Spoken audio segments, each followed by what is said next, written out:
Very good morning, dear students. So, we have to move further from this topic. So, how can we obtain pure copper sulfate from an impure sample? Means आपको एक sample दे दिया गया एक कोई powdery substance इस तरह का और इसमें कॉपर सल्फेट मौजूद है, लेकिन आपको उससे सेपरेट करना है, ऑब्टेन करना है, अलग करना है कॉपर सल्फेट को। किस तरह से करेंगे? Let us begin with the activity 2.9. Take some approximately 5 gram impure sample of copper sulfate in a china dish. China dish हमने लिया, उसमें 5 ग्राम जो सैंपल हमको दिया गया है, इम्प्योर सैंपल है ना, वो हम ले लिया। Dissolve it in minimum amount of water. इसको थोड़े से पानी में, कम से कम पानी में हम घुलाएंगे। उसके बाद एक फिल्टर करेंगे, फिल्टर द इम्प्योरिटीज आउट। इसको फिल्टर कर लिया। Evaporate water from the copper sulphate solution. उसके बाद उसमें से पानी को हम इवेपोरेट कर लेंगे सोल्यूशन से, as to get a saturated solution, है ना। अब हमको क्या मिल गया? सैचुरेटेड सोल्यूशन मिल जाएगा इवेपोरेट करने के बाद। Now cover the solution with a filter paper and leave it undisturbed at room temperature. और इसको आप कवर कर देंगे फिल्टर पेपर से और अनडिस्टर्ब्ड छोड़ देंगे पूरी तरह, है ना, 1 दिन तक, कि उसको टेम्परेचर एकदम कूल हो जाए। And you will obtain the crystals of copper sulfate in china dish। और अगले दिन जब हम देखेंगे तो उसमें कॉपर सल्फेट के क्रिस्टल्स आपको नजर आएंगे। This process is known as crystallization. इसी को क्या कहते हैं? क्रिस्टलाइजेशन कहते हैं। मतलब किसी भी सब्सटेंस जो घुला हुआ है उसको हमने पहले इवेपोरेट किया, मीन्स पानी को अलग किया उससे, और उसके बाद ठंडा होने दिया, तो ये क्रिस्टलाइजेशन प्रोसेस कहलाता है। Now answer, what do you observe in the China dish? China dish में आपको क्या दिखेगा? Do the crystals look alike? क्या क्रिस्टल्स एक जैसे दिखेंगे? How will you separate the crystals from the liquid in a China dish? अब जो किस तरह से क्रिस्टल्स लिक्विड में जो था उसको हम चाइना डिश में किस तरह से अलग करेंगे? Okay, the crystallization method is used to purify solids. ये सॉलिड्स को प्योरीफाई करने का एक मेथड है। सबसे पहले ध्यान रखेंगे, crystallization always always always solid के लिए यूज होता है। For example, the salt we get from sea water can have many impurities. जैसे सॉल्ट हम क्रिस्टलाइजेशन से अलग करते हैं, है ना, सॉल्ट वाटर से सॉल्ट को क्रिस्टलाइजेशन से अलग करते हैं। जैसे सी वाटर में ढेर सारे इम्प्योरिटीज होती हैं, है ना। To remove these impurities the process of crystallization is used. Crystallization is a process that separates a pure solid in form of its crystals from a solution. Crystallization technique is better than simple evaporation technique. Simple evaporation से अच्छा है crystallization technique. Some solid decompose or some like sugar may get charred on heating to dryness. कुछ ऐसे solids होते हैं जो decompose हो जाते हैं।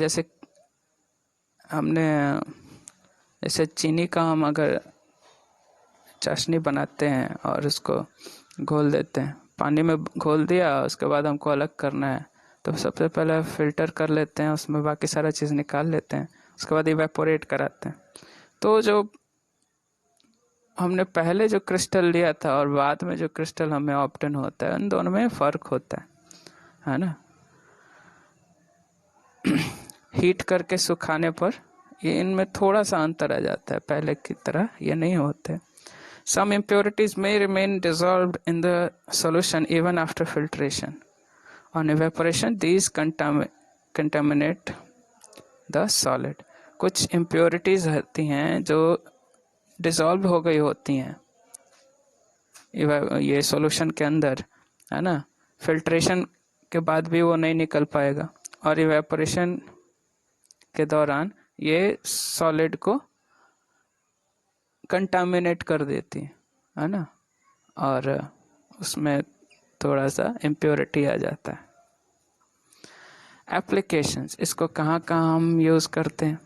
Purification of salt that we get from sea water, okay, इसको हम सॉल्ट ऑब्टेन करने में यूज़ करते हैं। Separation of crystals of alum from impure samples, फिटकरी एलम जो है उसको इम्प्योर सैंपल में से हटाने के लिए, इन दोनों कामों के लिए हम क्रिस्टलाइजेशन का यूज़ करते हैं।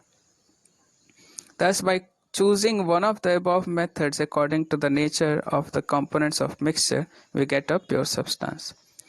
With the advancement of technology, many more methods of separation techniques have been devised. और भी बहुत सारे टेक्नोलॉजीज़ हैं, दिन पर दिन टेक्नोलॉजी विकसित होते जा रही है। In cities, drinking water is supplied from waterworks. A flow diagram of typical waterworks is shown in figure 2.13. From this figure, write down the process involved to get the supply of drinking water to your home from the waterworks and discuss it in your class. Water purification system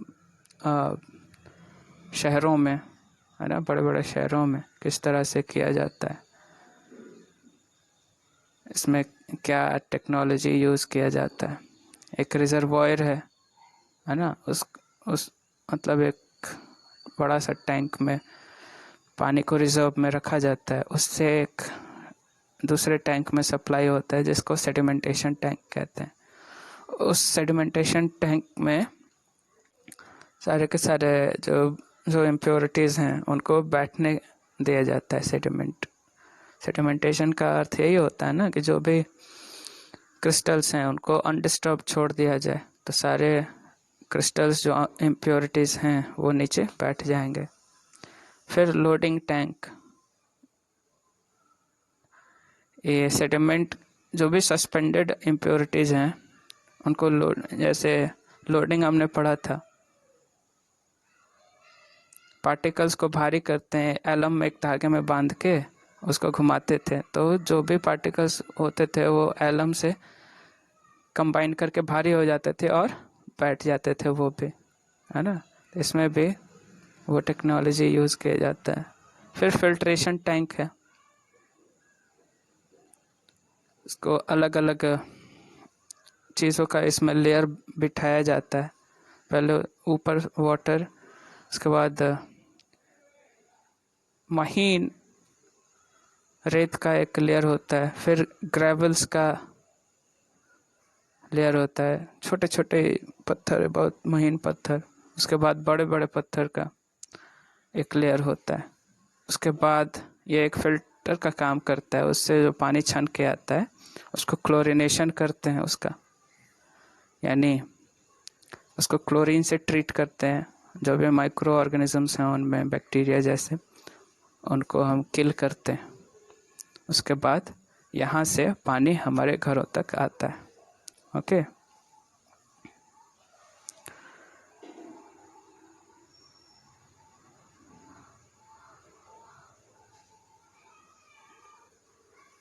you do these questions at home. I will give you these homeworks. Now we have to discuss physical and chemical changes. Physical change और chemical change क्या होता है? हमने पिछले classes में भी, junior classes में भी पढ़ाई की है कि फिजिकल चेंज क्या होता है और केमिकल चेंज क्या होता है। इसमें आगे थोड़ा और एडवांस वे में हमें पढ़ना है. So in the previous chapter we have learnt about few physical properties of matter. The properties that can be observed and specified like color, hardness, rigidity, fluidity, density, melting point, boiling point, etc. These are physical properties. So ऐसे properties हमने पिछले chapter में पढ़ा था जिनको हम observe कर सकते हैं और स्पेसिफाई कर सकते हैं, जैसे उस कलर हो गया और हार्डनेस, रिजिडिटी, ये सारी चीज़ें, बॉइलिंग पॉइंट, मेल्टिंग पॉइंट, ये सारी चीज़ें फिजिकल प्रॉपर्टीज़ होती हैं. The interconnection of states is a physical change. Interconversion of states is a physical change because these changes occur without change of composition and change in the chemical nature of the substance. सिर्फ बाहर का उसका appearance change होता है, उसके chemical composition में कोई change नहीं आता है. इसीलिए जब भी सॉलिड से लिक्विड, लिक्विड से गैस या गैस से लिक्विड, लिक्विड से सॉलिड जब बनता है तो ये फिजिकल चेंज कहलाता है, केमिकल चेंज नहीं कहलाता है. Although ice, water and water vapor all look different and display different physical properties, they are chemically the same. पानी का एग्जाम्पल, पानी से बर्फ बना दिया, बर्फ से फिर पानी और पानी से फिर वेपर बना दिया. ये बिल्कुल ही अलग दिखते हैं, बिल्कुल ही अलग प्रॉपर्टीज़ हैं इनकी, लेकिन केमिकल कंपोजिशन इनका वही का वही रहता है, इसीलिए ये फिजिकल चेंज कहलाता है. Both water and cooking oil are liquid, but their chemical characteristics are different. अब पानी और कुकिंग ऑयल की बात करें तो दोनों का फिजिकल स्टेट जो है सेम है ना, लेकिन इनका केमिकल कैरेक्टरिस्टिक्स अलग अलग हैं, है ना. इनके कंपोजिशन अलग हैं. तेल जो है वो दूसरे सब्सटेंस से मिलकर बना है ना. पानी जो है अलग सब्सटेंस से मिलकर बना है. They differ in order and inflammability. पानी और तेल की गंध अलग होता है, ऑर्डर. इनफ्लामेबिलिटी भी अलग है, पानी में आग नहीं लगता है, तेल में आग लगता है ना. We know that oil burns in air whereas water extinguishes fire, है ना. तेल हवा में जलने का काम करता है, लेकिन पानी आग बुझाने का काम करता है. बिल्कुल उल्टा है इनका properties. It is this chemical property of oil that makes different from water.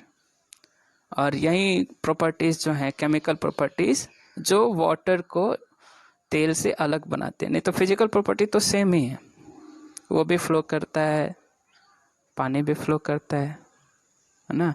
तेल को भी किसी कंटेनर में रखेंगे तो वो कंटेनर का आकार ले लेगा, पानी को भी किसी कंटेनर में रखेंगे तो उस कंटेनर का आकार ले लेगा.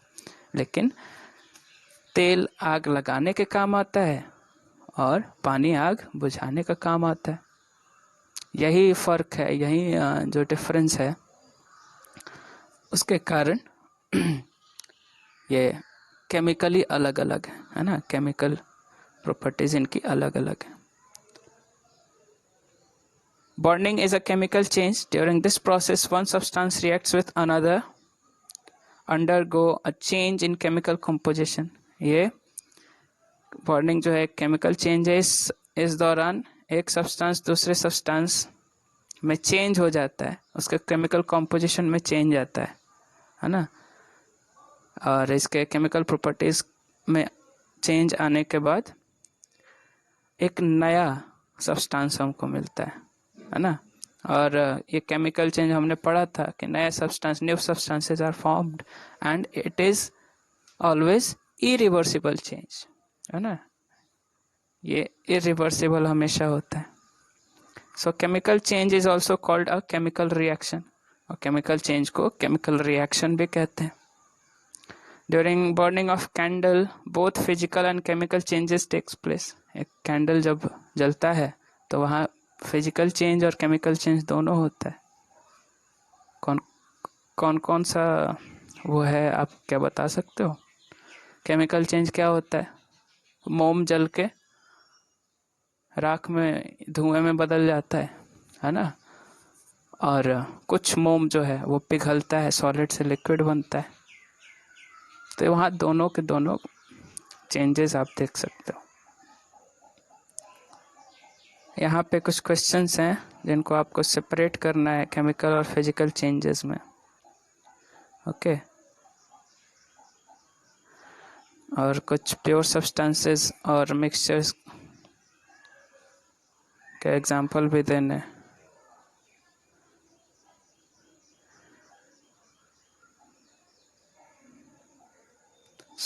अगले क्लास में हम स्टूडेंट्स शुरू करेंगे प्योर सब्सटेंसेस के। ये तो मिक्सचर्स की बातें हो गई अभी। अब प्योर सब्सटेंसेस कितने तरह के होते हैं, है ना। एलिमेंट्स वगैरह हम अगले क्लास में शुरू करेंगे। मीनवाइल आप ये 3 और ये 2 5 क्वेश्चन हैं, आप इन 5 क्वेश्चन को करो।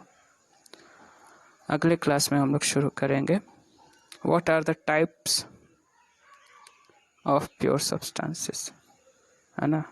प्योर सब्सटेंसेस के कौन कौन से टाइप्स होते हैं। Okay students, thank you.